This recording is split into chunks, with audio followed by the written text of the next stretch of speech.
안녕하세요. 오늘은 부모님들이 가장 고민하는 주제, 바로 자녀에게 재산 물려주기 전에 알아야 할 것들에 대해 이야기해 보겠습니다. 노후에 가진 재산을 어떻게 자녀에게 물려줄지 고민하는 건 당연한 일입니다. 하지만 준비 없이 물려주면 세금 폭탄, 가족 갈등, 그리고 내 생활 불안정이라는 세 가지 문제가 생길 수 있습니다. 오늘은 이런 실수를 막고 현명하게 상속증여를 준비할 수 있는 7가지 핵심 포인트를 말씀드리겠습니다. 내 생활비 먼저 확보하기. 재산을 물려주기 전에 가장 먼저 생각해야 할 건 바로 내 노후 생활비입니다. 내 생활비는 충분히 준비했는가? 를 먼저 따져봐야 합니다.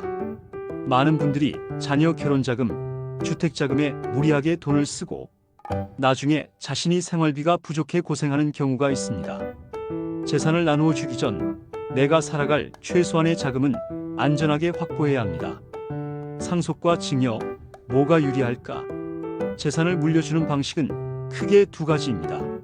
상속 돌아가신 후 자녀에게 물려줌, 증여 생전에 미리 나누어 줌. 세금 측면에서 보면 경우에 따라 다릅니다.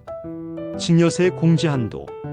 배우자 10년간 6억 원까지 증여세 없음.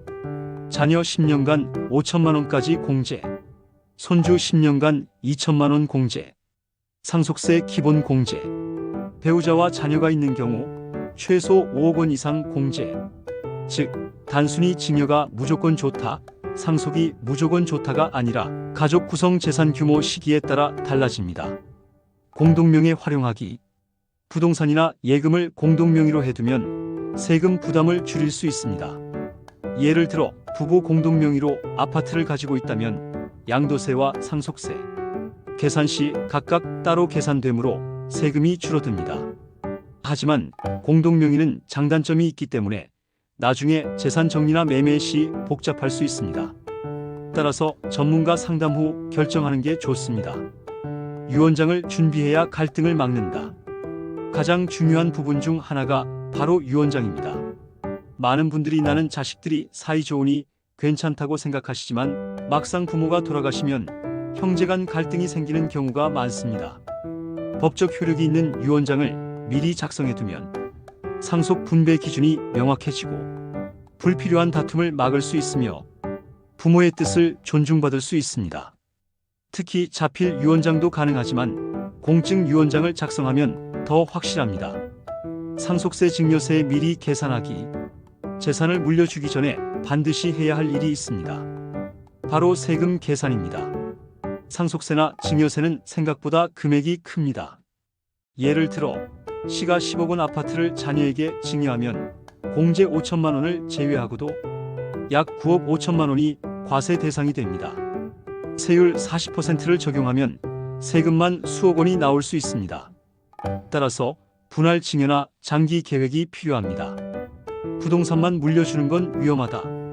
많은 부모님들이 부동산 비중이 높습니다. 하지만 상속이나 증여 과정에서 부동산만 자녀에게 물려주면 현금이 없어 세금을 낼 수 없는 상황이 생깁니다. 따라서 일부는 현금 자산이나 금융상품 형태로 준비해 두는 게 안전합니다. 상속은 부동산 현금의 균형이 중요합니다. 전문가 상담은 필수다. 마지막으로 세무사, 변호사, 공인회계사와 상담하는 것을 두려워하지 마세요. 재산 규모가 작더라도 전문가에게 한번 상담을 받으면 몇 천만 원, 몇억 원의 세금을 줄일 수 있습니다. 자녀에게 재산을 물려주기 전에 꼭 알아야 할 것들, 다시 정리하면 이렇습니다. 내 노후 생활비 먼저 확보, 상속과 증여 차이 이해, 공동명의 장단점 확인, 유언장으로 갈등 예방, 상속세 증여세 미리 계산, 부동산 현금 균형 준비, 전문가 상담 필수. 가장 중요한 건 내 삶을 지키면서 자녀에게 현명하게 물려주는 것입니다. 재산은 단순히 돈이 아니라 가족의 관계와 미래가 걸린 문제이기 때문입니다.